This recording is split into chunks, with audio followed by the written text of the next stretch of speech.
Okay, you know that feeling. You're hitting a wall, maybe energy is just low, Yeah. and you reach for something with a jolt.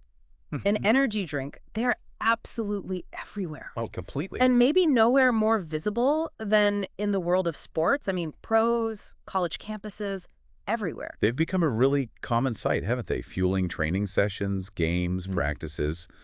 But with that kind of ubiquity comes, well, a lot of questions, Right. some valid concerns, and like we saw recently, some pretty wild stuff circulating online too. Exactly. So for this deep dive, we've pulled together a stack of sources articles, a briefing doc specifically looking at energy drinks, ones like Celsius that you see all over the place, and Hmm. how they sort of intersect with pro and college athletics. Yeah, and our goal here is to really unpack what's true and what's just noise. We're going to tackle that viral claim that got a lot of attention. The cocaine one. That's the one. And look at what major organizations like MLB and the NCAA actually say about these drinks. And then revisit some really important health warnings that are, well, they're not new. They've been around. It's about drilling down into the facts, really. All right, let's definitely start with that rumor because, wow, it blew up online and caused some real confusion, didn't it? It really did. The claim was out there that drinking Celsius energy drinks could potentially cause athletes to pop a false positive for cocaine on a drug test. I mean, that sounds pretty alarming if you're an athlete. It is alarming, and that's exactly why it spread so fast. Yeah. This thing apparently started with social media posts from a sports journalist. She was relaying info she'd heard, kind of, from players. Yeah. Sideline chatter, basically. So not official communication. No, not at all. Her post on X, it's actually deleted, now claimed MLB was, quote, discouraging players from drinking Celsius because of some ingredients supposedly known to flag as cocaine in MLB drug testing. Okay, so player conversations shared publicly takes on a life of its own. But when MLB was actually asked about this, what was their official line? MLB was very direct, very clear. They stated explicitly, and this is a quote, there was no science to back that up, just flat out. No science. None.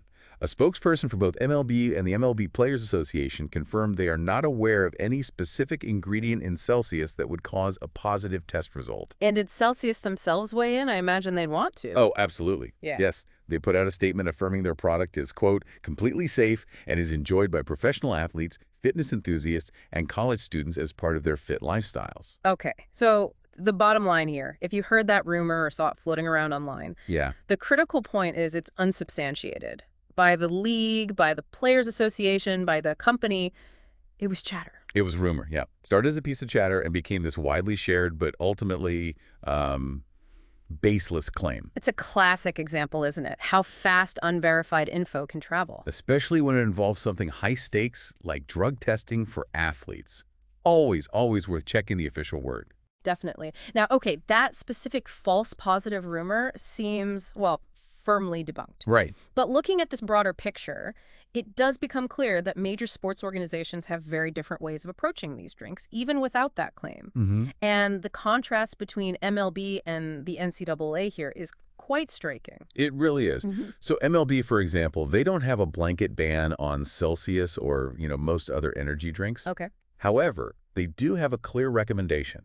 They only recommend NSF-certified drinks like Red Bull and C4. NSF-certified. Yes.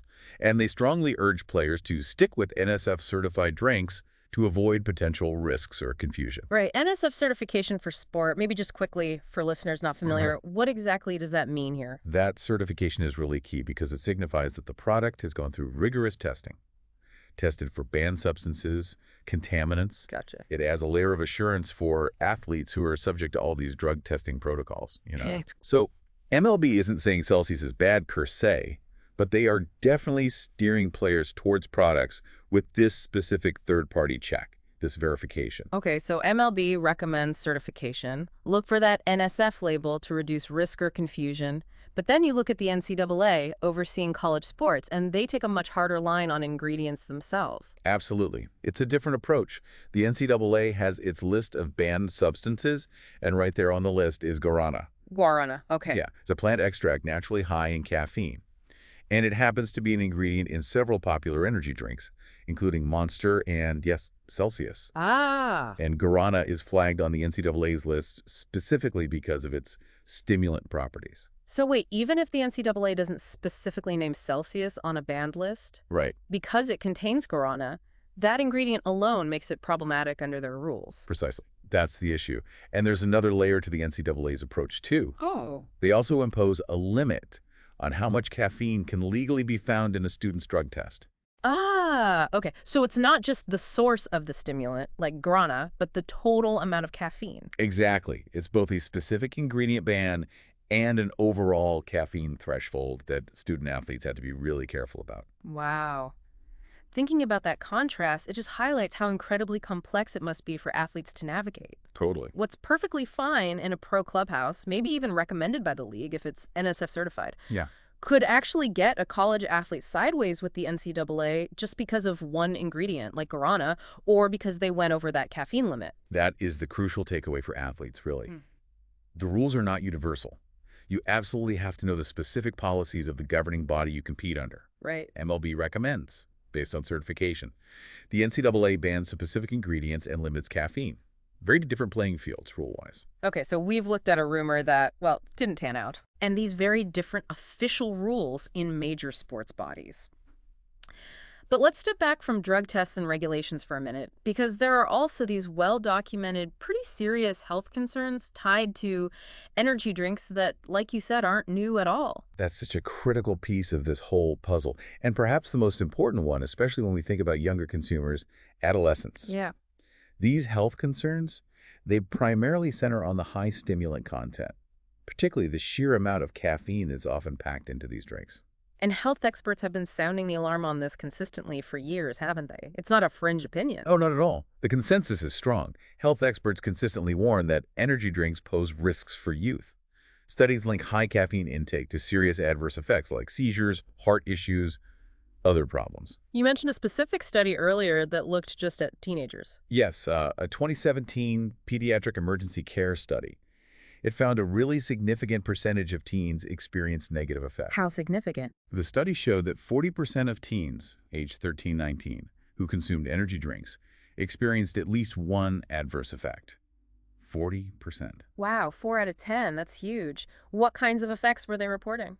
Well, the study listed several, including some really alarming ones like seizures, that was 1%, and heart palpitations, which was 16%, and then other unspecified symptoms as well. And, even 1% for seizures, when you think about how many millions of teens are drinking these. Exactly. It might sound small as a percentage, but the absolute number is concerning for something that serious. And sadly, it's not just statistics, is it? We have these tragic, real-world examples that really underscore the warnings. Absolutely. The death of the high school football player Dakota Saylor back in 2014 is just a really stark, heartbreaking example. What happened there? He consumed 2 energy drinks before practice, and tragically, he suffered seizures that ultimately led to his death.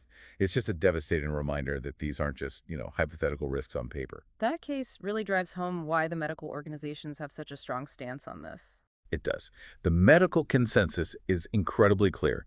The American Academy of Pediatrics, for instance, states flat out that there is no safe level of caffeine for children and adolescents. No safe level. That's pretty unambiguous. It really is a powerful statement for that age group. And it's not just kids, right? Even for competitive adult athletes, there are warnings beyond just, will this make me fail a drug test? That's right. There was a 2021 USA Cycling article, for example, that listed 4 risky substances for competitive athletes. And it included caffeine and other stimulants, the kind commonly found in energy drinks. Okay. And it warned specifically of both doping risks and health effects.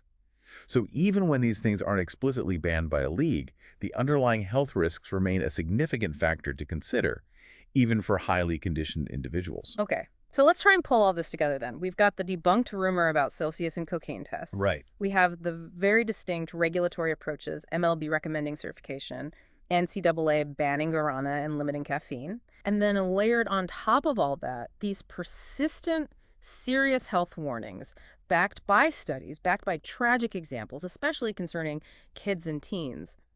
So what does this actually mean for you, the listener?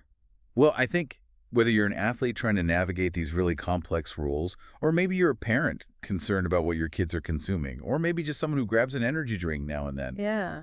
Understanding these facts is just crucial for making informed choices, isn't it? It really highlights the difference between online noise and official verified information. And it definitely emphasizes the importance of prioritizing health insights over maybe marketing hype or what seems popular. Absolutely. It shows that just because a product isn't banned by a specific sports league doesn't automatically mean there aren't significant risks associated with it. Risks that medical professionals are actually very clear about. Yeah, that seems key. The league rules are one thing, the health advice is another. Exactly. So, considering the official stances we've discussed, one body recommending caution via certification, another banning specific ingredients and limiting overall caffeine, and you couple that with the consistent documented health warnings, particularly for young people. Right. Maybe the real question isn't just about what isn't technically on a sports league's banned list. Maybe it's more about what the well-established health risks tell us about how these drinks should be approached. Or perhaps avoid it Or altogether. perhaps avoided, yeah. Especially by those who are most vulnerable, children, adolescents. It's definitely something to ponder. Something to consider the next time you see an athlete or maybe a young person reaching for one of those cans.